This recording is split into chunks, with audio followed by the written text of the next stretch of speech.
There is no doubt that China is emerging as a regional powerhouse. In the past 30 years, its GDP has grown from just $177 billion to $12.2 trillion. But there is a flaw in China's model of growth. Demographic data shows that the country is now facing a severe decline in population. China's fertility rate is dropping, people are living longer, and the workforce is shrinking. For a country whose young workforce is the backbone of its economy, these demographic trends are harbingers of social, economic, and political disaster. I'm your host Shirvan and welcome to Caspian Report. During the second half of the 20th century, China's population was growing at a breakneck pace, averaging at 20% from 1950 to 1978.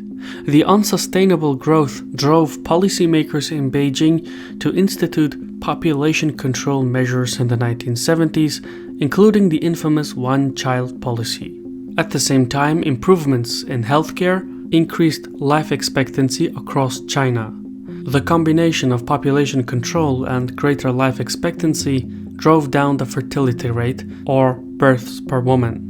For the Chinese leadership, the program had achieved its intended objective. Now, however, the long-term effects of the population control policies are catching up with the state.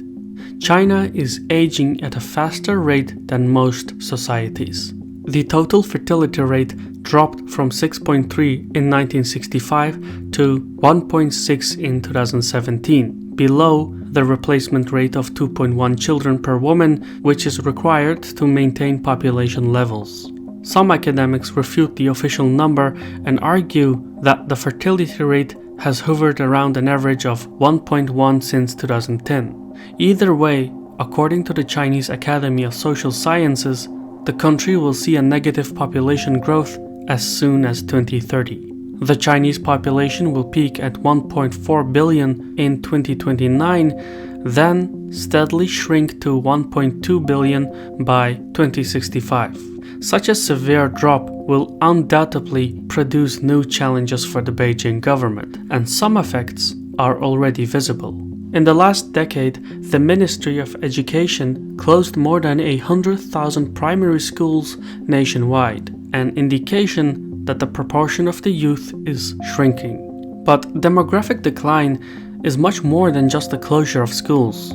China's working population is expected to drop by 9% from 2015 to 2035 and 20% in 2050. That amounts to a total loss of 200 million people, which is more than the working age populations of all of Western Europe. Now, a shrinking workforce is not necessarily a uniquely Chinese problem. Fertility rates have dropped in many advanced economies as their societies have become older and wealthier. Raising a child is expensive in an economy where education and housing is becoming costlier by the year. In China, however, the population trend is more troubling because its economy is directly tied to its large labor pool. Since demographics is the backbone of the Chinese economy, a declining workforce will hurt GDP growth as well as create unforeseen social problems for the country. Somewhere by 2020 and 2030, China's surplus labor pool will dwindle, manufacturing wages will go up, and the sector will lose its competitive edge, a theory known as the Lewis turning point. As Beijing reaches this milestone, the number of Chinese citizens aged 15 to 24 will number below the replacement level, and China will enter a cycle of unstoppable demographic decline.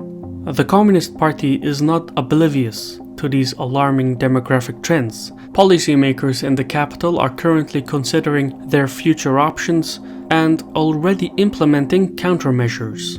For instance, in 2013, the government began relaxing the enforcement of the one-child policy.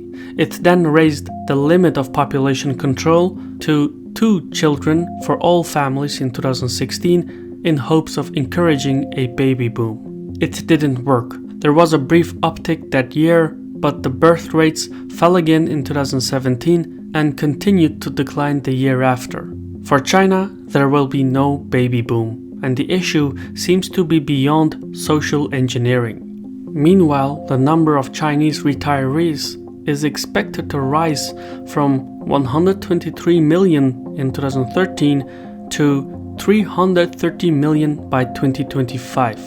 This will not only place a significant strain on the government and its taxpayers, but it will also force the Chinese leadership to reform and expand its social security, of which there is almost none to speak of in terms of elderly care. As a countermeasure, the government is currently considering to lift the national retirement age by 5 years, but this will merely postpone the social crisis, not resolve it. Eventually, as the number of retirees balloons, the government will need to provide additional resources to meet the needs of the elderly. Now, you might be wondering, why can't China just copy the successful social insurance systems of other aging societies? Well, because China's aging process is unprecedented.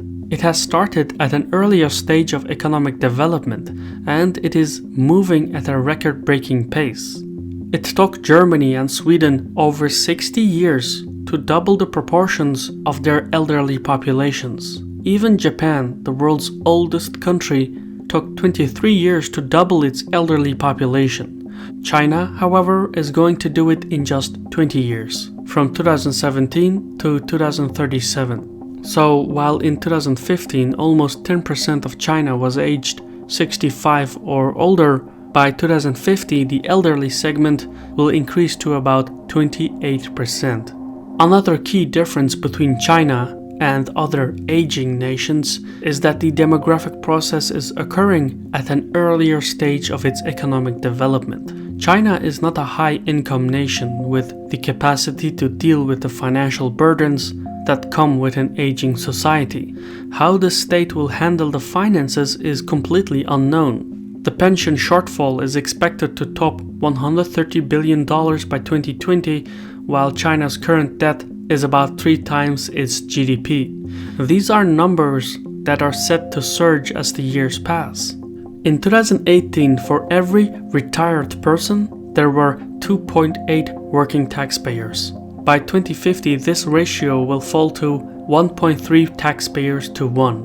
With fewer workers in the future, the government will struggle to pay for a population that is living longer, which suggests that the country will get old before it gets rich. The imminent demographic crisis is one of the chief motivators of the Made in China 2025 initiative, which exists of 3 10-year plans and seeks to transition the economy to high-end manufacturing, thereby relieving its workforce. However, since both the demographic decline and the economic initiatives are taking place at the same time, it means that the state is racing against the clock. However, not everything is doom and gloom. Today, China is in a far better economic position than it was in the past. In the past 3 decades, its GDP has climbed from $177 billion to $12.2 trillion. And even though the burden of elderly care will fall on the youth, that younger generation will never want for employment. In the near future, worker shortages will be an issue for the Communist Party, not worker surpluses. That is a problem that modern states are better equipped to handle. From technologies and immigration to imports, there are plenty of advanced solutions to help bridge the gap.